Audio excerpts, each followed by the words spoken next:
¿Cómo están? Junto al equipo de Noticiero Judicial les damos la bienvenida a la revisión de 30 minutos de noticias. Como siempre, vamos a comenzar con los titulares. Juez Carlos Cerda juró como nuevo ministro de la Corte Suprema. Tras 50 años de carrera judicial, el ministro Claudio Pavés se jubiló y dejó la presidencia de la Corte de Apelaciones de San Miguel. Conozca cómo funciona el Centro Integrado de Notificaciones Judiciales.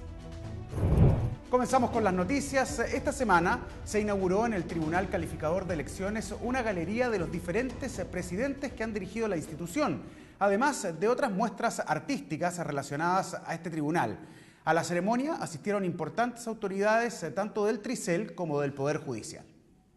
Con la presencia del presidente de la Corte Suprema, Sergio Muñoz, la máxima autoridad del Tribunal Calificador de Elecciones, Patricio Valdés, autoridades de ambos organismos y otros ilustres invitados, este martes 3 de junio se presentó en el salón principal del Tricel una muestra con los hitos más importantes que han marcado los 89 años de historia del tribunal.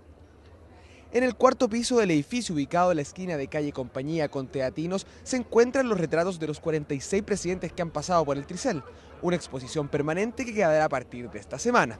El presidente del Tribunal Calificador de Elecciones, Patricio Valdés, comentó lo importante que es rememorar las historias de instituciones tan importantes para el país como el Tricel. La idea es que para las futuras generaciones se conozcan realmente lo que son de las diferentes instituciones de la República. Y este Tribunal de Calificador de Elecciones es muy desconocido porque la educación cívica hoy día prácticamente no existe en Chile. También se exhibió 4 cuadros del pintor Mario Toral, que representan los sucesos más importantes del quehacer electoral de este órgano. El presidente Sergio Muñoz, quien encabezó la institución entre los años 2008 y 2012, destacó la precisión que logró Mario Toral para retratar los momentos más emblemáticos del Tricel. De alguna manera son los instantes de creación, de proyección de una sociedad junto con todos sus actores, entre ellos fundamentalmente la mano femenina. Y por último, lo que es la democracia misma en la calificación de todos los presidentes por parte del Tribunal Calificador de Elecciones. Es difícil encontrar cómo representar una imagen, ¿entiendes? Es muy abstracta.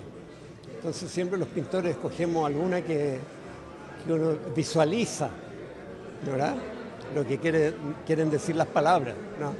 Si no, tú te quedas en las palabras, que son maravillosas, pero que a veces no pueden ser puestas en imágenes.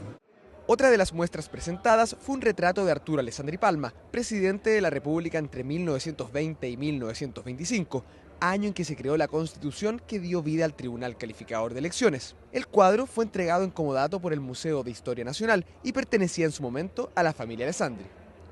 Uno de los nietos del expresidente, Arturo Alessandri Besa, estuvo presente en la ceremonia y contó a su juicio las razones que tuvo su abuelo para crear el tribunal.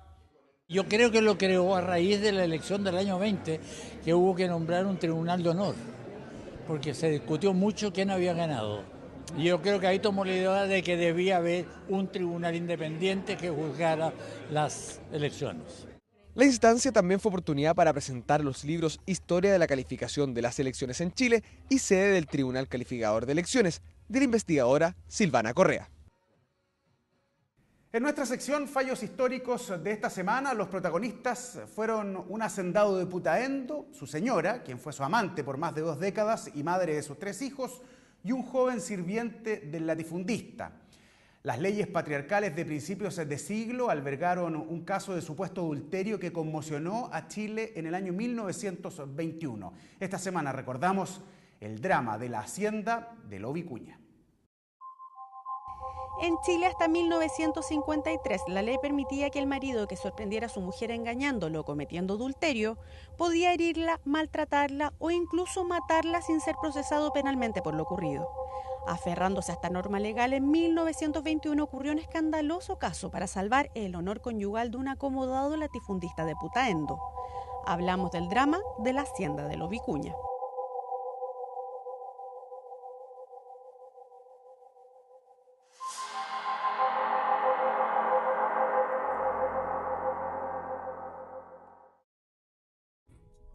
Marcial Espínola, de 68 años, era dueño de la hacienda Lo Vicuña en la comuna de Putaendo. Llevaba 6 meses casado legalmente con Mercedes García Huidobro, 26 años menor. Su historia no era reciente, fueron amantes sin ocultarlo por más de 20 años y tenían 3 hijos. La noche del 19 de enero de 1921, Espínola se dirigió a la habitación de su sirviente, Julio Morales, de 21 años. Lo buscaba porque quería ensillar un par de caballos. Llegó hasta la puerta de la pieza y a empujones aseguró que debió abrirla. Se escucharon 5 disparos. En el suelo yacía muerta su esposa y en unos matorrales se encontró al sirviente herido. Espínola decidió confesar el crimen ante el juez local.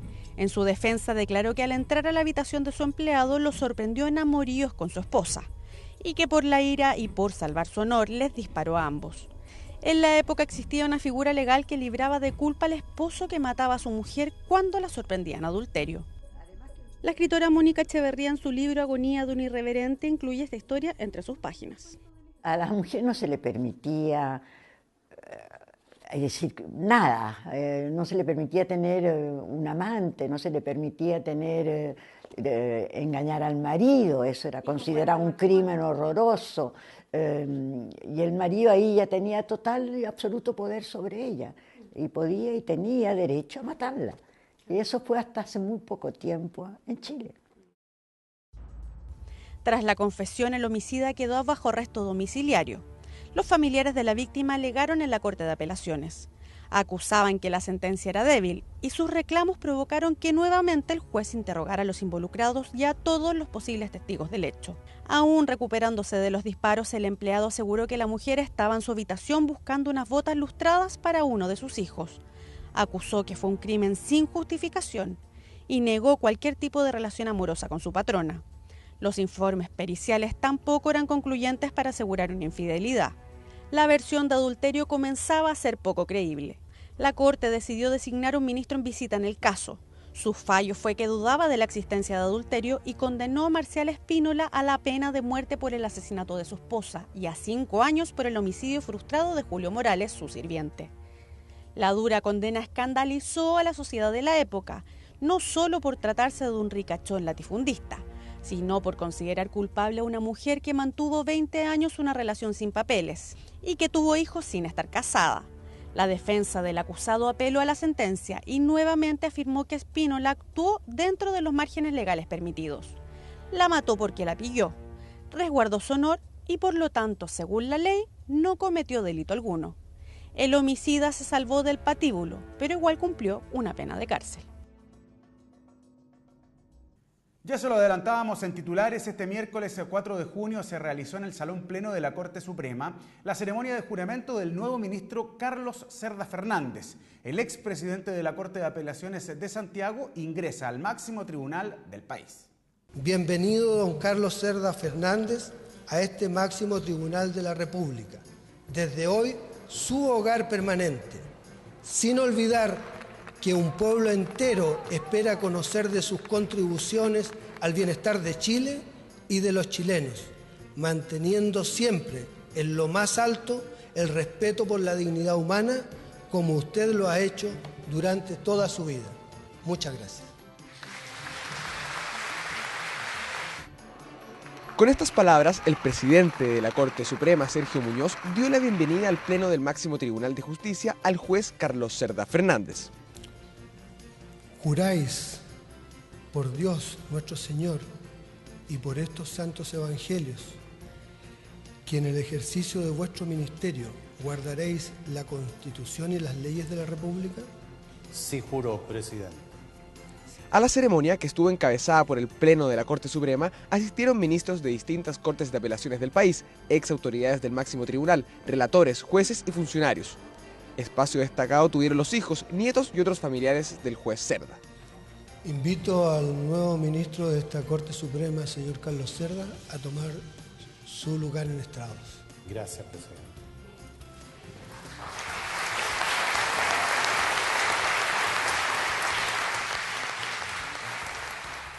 La verdad es que él tiene un trato muy humano y enseña, él siempre enseña, nunca llama la atención sin enseñar. Y uno aprende mucho con él, es muy cariñoso y muy preocupado de las personas. ¿Alguna anécdota? Sí, me acuerdo de una en que llegué atrasada a su sala a relatar y don Carlos absolutamente airado me dice, pero Lidia, así es como hacemos justicia, porque él consideraba que uno tiene que tener una entrega completa y llegaron ahora obviamente a una entrega completa. El nuevo ministro de la Corte Suprema fue propuesto por la presidenta Michelle Bachelet en base a una quina que le entregó el máximo tribunal para luego ser ratificado por el Senado a mediados de abril. Yo creo que don Carlos, con su capacidad, es cierto que podría haber estado mucho antes en la Corte Suprema, pero cada uno aporta en el lugar donde está, y el aporte que él dio en la Corte de Santiago el tiempo que estuvo ahí hizo que la Corte de Santiago fuera una mejor corte, y ahora va a hacer que la Corte Suprema probablemente sea una mejor Corte Suprema. El ministro Cerda ingresó a la judicatura en 1965 como oficial de secretaría en el 4º Juzgado Civil de Santiago. En los casi 50 años de carrera judicial ejerció principalmente en la Corte de Apelaciones de Santiago, ocupando el año 2002 la presidencia del Tribunal de Alzada. Hoy, a sus 70 años de edad y con una vasta trayectoria, el ministro Cerda cree que todavía tiene mucho por hacer en el máximo tribunal, desde la 4ª Sala Laboral. Con todos los miembros de la sala, que somos 5, ustedes saben, habríamos en cada caso particular de buscar qué nos pide ese derecho que, como lo he dicho tantas veces, en el caso concreto tiene siempre una salida de justicia, querida y buscada por el sistema. Y en eso estaremos los 5. Sus hijos, nietos y su esposa, Adriana Sánchez, acompañaron al ministro Cerda en su ceremonia. Muy emocionada, reconoció lo importante que es para ellos como familia esta designación. Estamos súper contentos y sobre todo una cosa tan esperada. La habíamos esperado y había pasado tantas veces sin que pasara nada, que la verdad es que, pero él siempre nos transmitió mucho ánimo, mucha fuerza, y que había que seguir esperando. Así que estamos muy contentos. Fue más que larga la espera, me parece a mí, pero él siempre ha podido hacer lo que él quiere, estando en la Suprema, en las apelaciones, donde sea. Él lo que quiere es poder dar justicia a todo su país, y él donde esté, él lo hace. Entonces, él está conforme con eso. Desde este jueves 5 de junio del año 2014, el ministro Carlos Cerda Fernández formará parte del máximo tribunal de nuestro país, ocupando el puesto que dejó vacante el exministro Juan Araya Elizalde. El Centro Integrado de Notificaciones Judiciales entró en pleno funcionamiento en febrero del año 2006. Todo partió un año antes, cuando en agosto del año 2005 comenzó a operar la llamada Unidad de Reforma Procesal Penal del Centro de Notificaciones. Se creó con el fin de ejecutar estas notificaciones ordenadas por los tribunales de manera eficiente, a fin de facilitar el desarrollo de audiencias y cumplimiento de resoluciones judiciales. ¿Quiénes son los encargados de notificar? ¿Cuántas notificaciones se realizan en promedio en un día? ¿Cómo funciona este centro? Conversamos con quienes encabezan esta organización.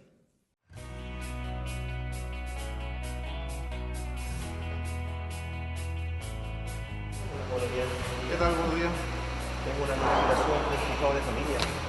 ¿Se la pueden entregar, por favor? Sí, sin problema. Gracias. Aquí le voy a tomar los datitos.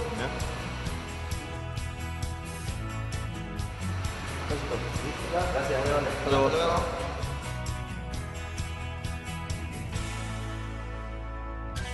Óscar Serrano entró a trabajar como notificador al Centro Integrado de Notificaciones Judiciales de Santiago en diciembre del 2010. Según datos de gestión del centro, se realizan 4.000 notificaciones por día, es decir que al mes se hacen cerca de 75.000 certificaciones. En un día en terreno, cada notificador en promedio entrega 43 notificaciones, que en temporada PIC pueden aumentar hasta 90. El trabajo de notificador en terreno consiste en entregar en los domicilios las notificaciones o resoluciones que emanan de los tribunales de justicia, donde citan a las personas a audiencia, generalmente. También tenemos demandas de familia, donde al pasar un tiempo aparece una liquidación de pensión, y eso también se notifica. Se notifican las actas de mediación en familia. Y en laboral tenemos demandas laborales por despido injustificado o desafuero maternal o sindical. El Centro Integrado de Notificaciones Judiciales se encarga de las notificaciones de todo Santiago, que las divide en 9 zonas, incluida una reconocida como de riesgo. Actualmente el centro tiene una dotación de 116 funcionarios, incluidos jefes de zona, el área administrativa y un administrador. Cuentan con la ayuda de 12 funcionarios de Carabineros en comisión de servicio que entregan las notificaciones a los lugares reconocidos como conflictivos. El Centro de Notificaciones nace como un proyecto piloto el año 2005, donde se asignaron notificadores en comisión de servicio a los tribunales en materia penal, con el objeto de concentrar las notificaciones, porque antes cada juzgado hacía sus propias notificaciones con sus notificadores, y la idea era estandarizar procedimientos, establecer una administración única y ahorro de recursos. Posteriormente el proyecto dio resultados, digamos, y se integró el área familia, el área laboral, el área de cobranza. La rutina de un notificador no termina una vez que las notificaciones diarias son entregadas. Luego del terreno se dirigen al centro de notificaciones para realizar trabajo de escritorio, como ingresar las certificaciones entregadas y preparar la ruta del día siguiente. Y ahora puedo empezar a rebajar. Aquí tengo 3 notificaciones de laboral. Eso fue lo que hiciste hoy día en la mañana. Eso lo hice en la mañana. Notificaciones de hoy día en la mañana. Claro.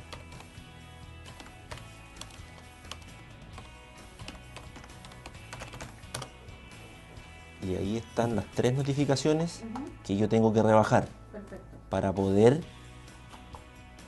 que al juez después le aparezcan en pantalla cómo realizar. Rebajar significa ingresar. Ingresar la notificación al sistema de CEJA. Una vez que rebajé todas las notificaciones, familia, penal y laboral, vamos a desplegar un archivo Excel, que es el que se está reflejado aquí, donde aparecen todas las notificaciones que hicimos. Y una vez que he hecho esto, yo voy a empezar a hacer una ruta para el otro día, donde tengo una cantidad, aquí tengo como 45 notificaciones. Voy a ingresar al programa que nos tiene, que es el programa MapCity, que en MapCity nos hace la ruta. Yo voy a empezar a hacer clic en las notificaciones que yo voy a hacer y el programa después me hace una ruta. Todo el trabajo, tanto en terreno como en la oficina, está supervisado por un jefe de zona. La cantidad de notificaciones que ingresan al centro de notificaciones es muy alta. La casuística de problemas que puedan surgir al interior de las notificaciones también es alto. Entonces mi labor es evitar errores en la diligencia de la notificación, aclarando situaciones. Puede ser desde domicilios poco claros, de formas de notificación poco claras. Cuando comenzó el centro teníamos una efectividad más o menos del 56, 58, 60%. Hemos ido aumentando eso y estamos en el 80, 82%. Nuestra meta de gestión este año es un 83%. Ustedes deberán comprender, y los magistrados también, que no todas las notificaciones se pueden hacer, ¿ya? Porque hay algunas que uno llega a terreno y la persona no vive ahí, no existe. Ahora, como hay tantos edificios, uno llega a una dirección y a veces ya no está la casa, hay un sitio, un edificio en construcción. Así que hay notificaciones que no se hacen, pero no por responsabilidad nuestra. Actualmente existen centros integrados de notificaciones judiciales en Concepción y Valparaíso. Su finalidad es obtener el cumplimiento forzado de una persona que ha incumplido total o parcialmente el pago de una deuda. Los juicios ejecutivos son más comunes de lo que uno cree y no tienen un periodo de tiempo determinado. Va desde un par de días a incluso años. Su situación más compleja puede llegar incluso al embargo de especies. Sepa más detalles en una nueva cápsula educativa.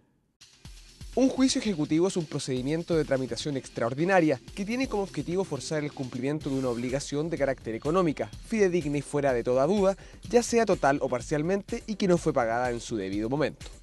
Por ejemplo, en el caso que se acuerde un pago a través de un cheque o un pagaré y no se concreta dicha transferencia, el acreedor puede exigir el cobro a través de este procedimiento.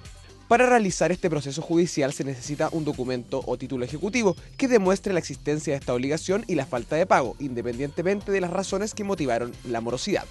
Dentro de un juicio ejecutivo, el juez puede ordenar el embargo, ejecución, lanzamiento o la medida que considere pertinente para lograr el pago de la deuda. Cuando en el juicio procede el embargo, se realizará un inventario de los bienes que posee el demandado, los que deberán permanecer en el domicilio hasta que termine el juicio, sin posibilidad de traslado o venta, salvo que el juez lo autorice. En el caso de que el juicio siga en curso y no se pague la deuda, se ordenará el retiro y remate de las especies embargadas. Cuando se trata de bienes muebles como enseres de casa o vehículos, estos se venden ante martillero público. Tratándose de bienes raíces embargados o hipotecados, estos serán vendidos en públicas subastas ante el juez, donde éste suscribe la escritura de venta como representante legal del deudor. La siguiente es una noticia que nos llega desde regiones. La ministra de la Corte Suprema, María Eugenia Sandoval, viajó hasta la región del Biobío a dictar una clase magistral en la Universidad de Concepción. Esto en el marco de los 149 años de vida de esta institución. El 14 de mayo, la Facultad de Ciencias Jurídicas y Sociales de la Universidad de Concepción cumplió 149 años. Y la universidad no quiso quedar ajena a este importante acontecimiento, por lo que se realizó una solemne ceremonia el martes 3 de junio que contó con la participación de la ministra de la Corte Suprema, María Eugenia Sandoval. Al evento también asistió el presidente de la Corte de Apelaciones de Concepción, Jaime Solís Pino, los ministros del Tribunal de Alzada Penquista, Carlos Saldana y Carola Rivas, además de las principales autoridades de la institución educacional. La ministra Sandoval aprovechó la oportunidad para realizar una clase magistral sobre la reforma procesal civil. Un código no es un hecho aislado, en la que analizó las diversas aristas del proyecto que hoy se encuentra en discusión. Me atrevo a afirmar que en general nadie duda que hay que cambiar la justicia civil. El tema es cómo hacerlo para lograr una reforma de este Código de Procedimiento Civil, reforma que sea tan profunda, tan bien pensada. El actual pleno del máximo tribunal del país cuenta con 5 integrantes provenientes de esta casa de estudios: la propia María Eugenia Sandoval, Guillermo Silva, Rosa Egnem, Juan Fuentes Belmar y Hugo Dolmech. Y esta semana, en entrevista del Noticiero Judicial, conversamos con el saliente presidente de la Corte de Apelaciones de San Miguel. El ministro Claudio Pavés se jubiló tras 50 años de carrera. Hablamos sobre sus sentimientos al dejar el Poder Judicial, también su balance sobre el desempeño durante estas 5 décadas de trabajo, lo que faltó también por alcanzar a hacer al interior de los tribunales. Esta semana conversamos en entrevista judicial con el ministro Claudio Pavés.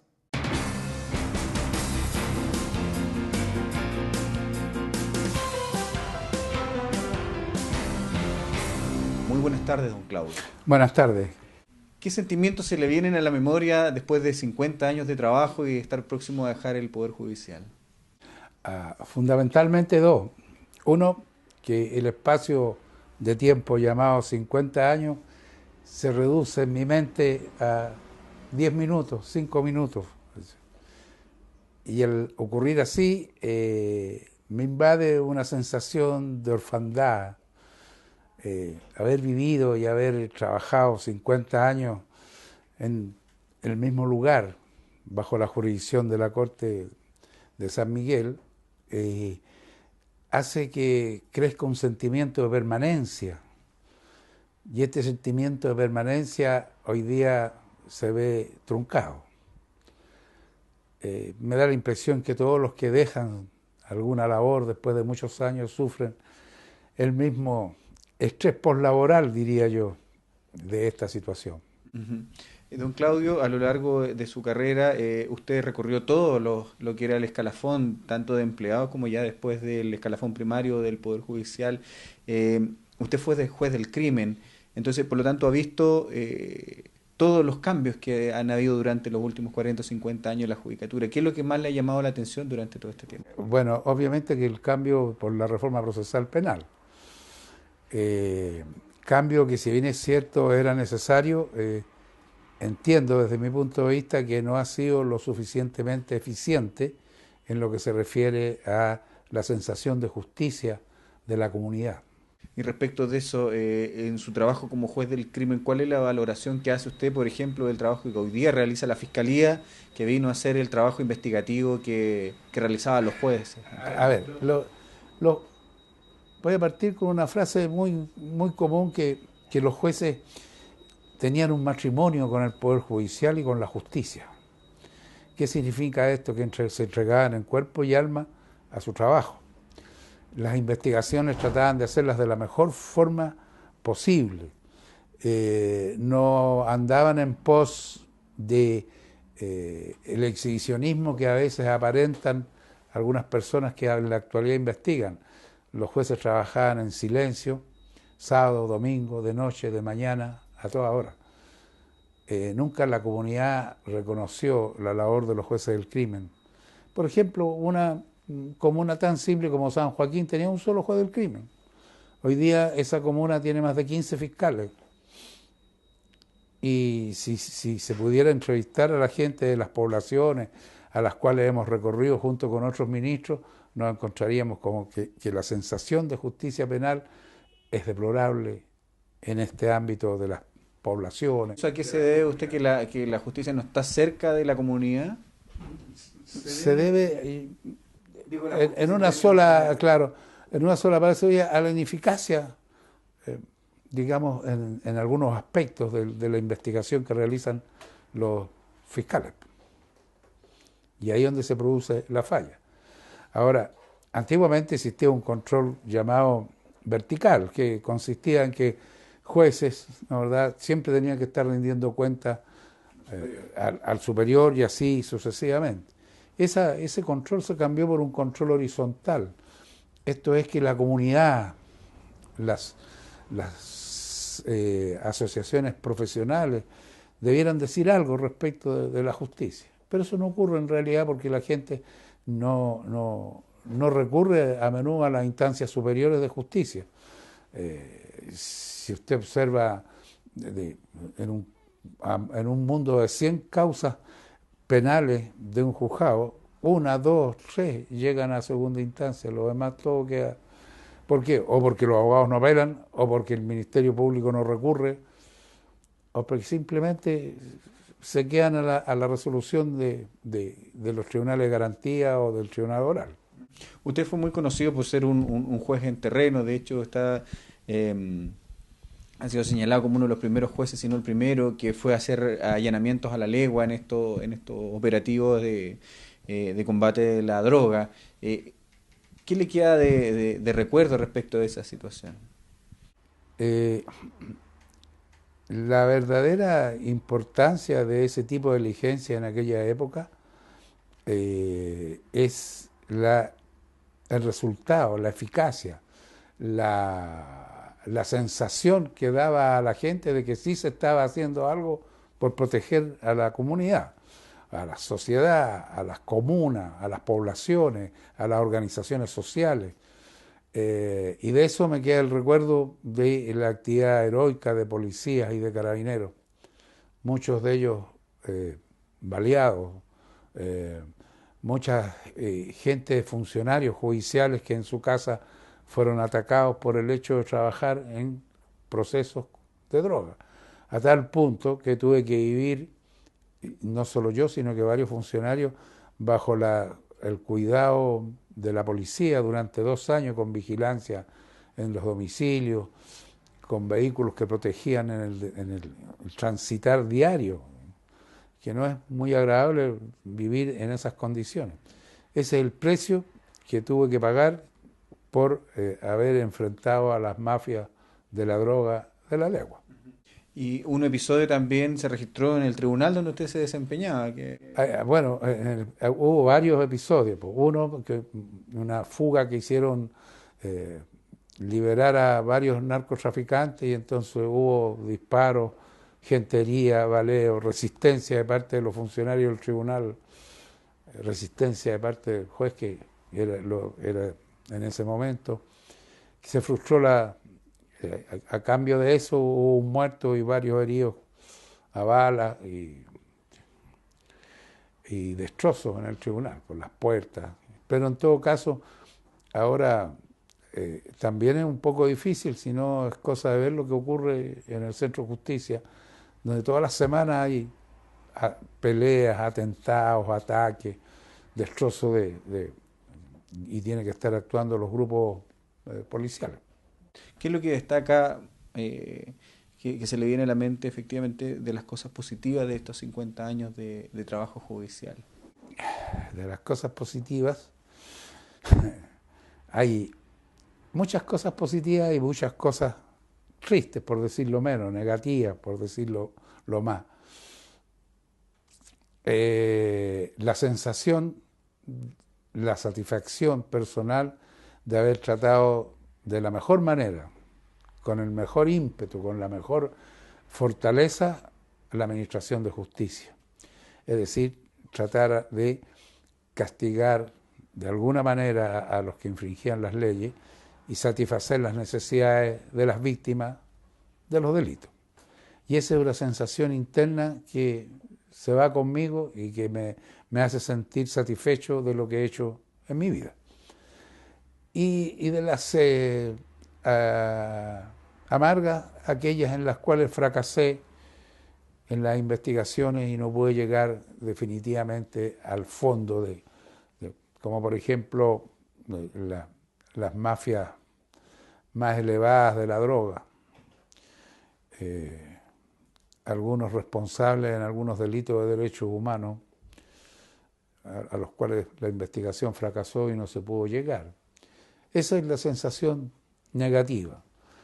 Otra cosa positiva es que siempre me tocó ver, o tuve la suerte, que los estamentos policiales y los funcionarios judiciales que trabajaron conmigo, a los cuales debo agradecerle muchas cosas, se entregaron por entero a esta labor en contra de la droga. Saque usted en consideración lo siguiente, que en un tribunal tenían término medio 120 procesados. Yo tenía 320 procesados y de esos 320, 300 eran traficantes de droga. Y para eso tenía un grupo reducido de 8 funcionarios a los cuales la policía tenía que cuidarlo. Nosotros llegamos al extremo de tener que tener policía en los escritorios cuidando a los funcionarios. Esa es la parte oscura de esta lucha que muchas veces no sale a la luz. Se ven los resultados, pero no se ven los esfuerzos de la gente. Y desde el punto de vista personal, usted ascendió de oficial cuarto, oficial tercero, secretario, Exacto. secretario suplente, etcétera. Recorrió todo el escalafón de empleado y después el escalafón primario, como hablamos al principio. Lamenta no haber llegado a la Corte Suprema, me imagino. Sí, claro, todas las personas tienen una aspiración secreta, aunque no lo digan, aunque no lo manifiesten, de llegar a la parte más alta de su carrera. Y aquí se producen algunos tropiezos o malas interpretaciones que me impidieron llegar oportunamente a ser ministro. Hubo una demora, a mi juicio, injustificada de 10 años en los cuales me postergaron el nombramiento y la comunidad judicial sabe el porqué de eso y sabe de la injusticia de esa postergación. Usted estuvo más de 30 ternas, efectivamente. Sí, efectivamente, sí, más de 30 ternas para ser ministro, exactamente. Hasta que finalmente fue nombrado. Exacto. Y acá en la Corte de Apelaciones de San Miguel, en el propio tribunal, ¿cómo se sintió trabajando con sus compañeros de trabajo? Esa es otra parte agradable de la labor. Desde que llegué a la Corte tuve siempre colegas de trabajo, otros ministros, de gran valor humano, de gran comprensión. Cuando uno recién empieza, la verdad, a ejercer como ministro, a veces se puede ver en dificultades frente a determinadas materias.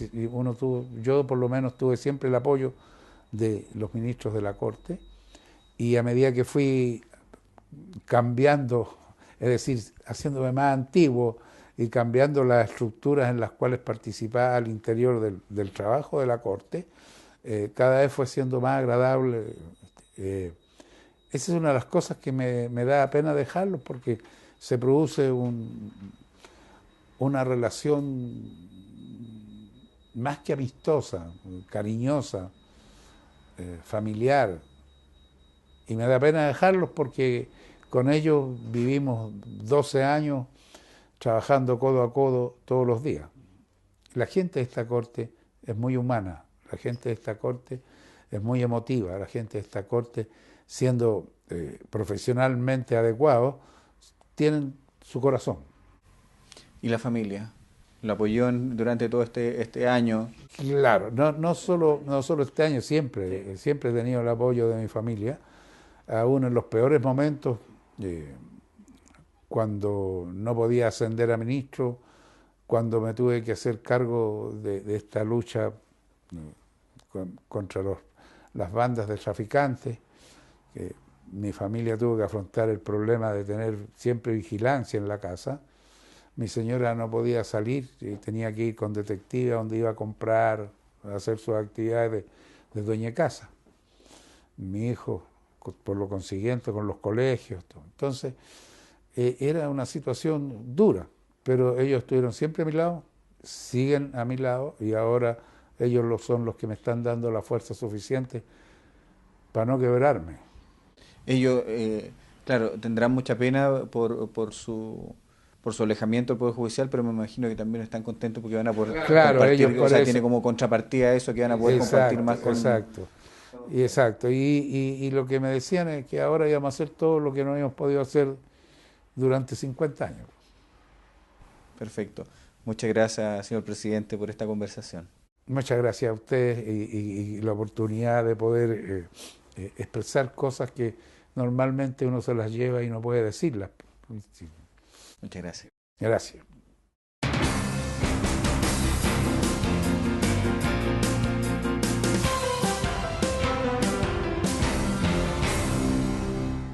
Según datos de la página web del Registro Civil, desde enero hasta noviembre del año 2013 se registraron en Chile 66 nulidades y casi 45.000 divorcios. ¿Es lo mismo entonces la separación judicial y el divorcio? Sépalo ahora, porque esta es la pregunta ciudadana de esta semana. ¿Es lo mismo la separación judicial que el divorcio? No, no es lo mismo. A diferencia del divorcio, la separación judicial no pone término al matrimonio. Puede ser demandada ante un juez de familia a petición de uno de los cónyuges por falta imputable del otro, en los casos que prevé la ley. También puede ser solicitada cuando ha cesado la vida en común. En estos casos, y aunque no se pone fin al matrimonio, un juez de todos modos puede regular las relaciones mutuas y con respecto a los hijos. Los separados judicialmente adquieren el estado civil de separados, lo que no habilita a ninguna de las partes para volver a contraer matrimonio, pero sí produce la suspensión de los deberes conyugales de vivir en un hogar común de fidelidad y cohabitación.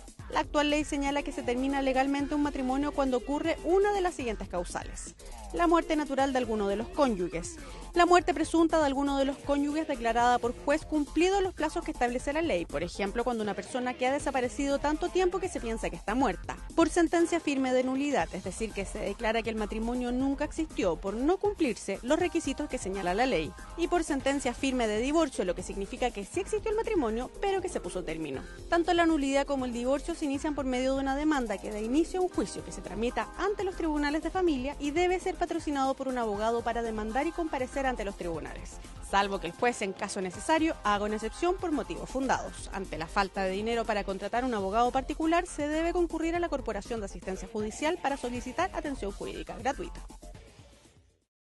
Y esta semana surgieron importantes noticias desde el Poder Judicial. Los queremos invitar a revisar el siguiente bloque de contingencia.